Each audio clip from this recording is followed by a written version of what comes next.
Hello again, everyone. It's Vince Forer from TradingWinds.com, and this is our update for October 2nd, 2019.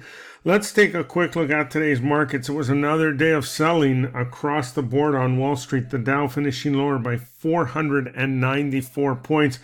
This mainly due to the jobs numbers we got today, and actually the ADP employment numbers came in at 135,000. Compared to an expected 125,000, but the August numbers were revised 38,000 lower, and that again feeds the narrative of a slowing economy.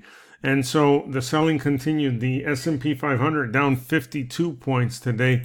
The NASDAQ 100 down a whopping 123 points. And the Russell 2000 giving up another 14 points. The bond market moving slightly higher, and the yield on the 10-year note now sits at 1.593%. Crude oil dropping sharply, down $1.07 or 2%.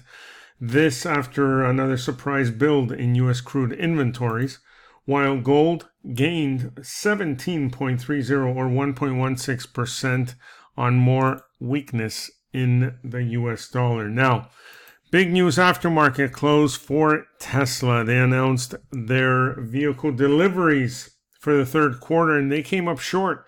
I mean, they broke a record with 97,000, but they had, Musk had promised 100,000, and so they under-delivered, and they're paying for it right now after hours. The stock is down $13.64 or 5.5%. It's been in this range, but it could break out of this range as early as tomorrow. That's about it for now.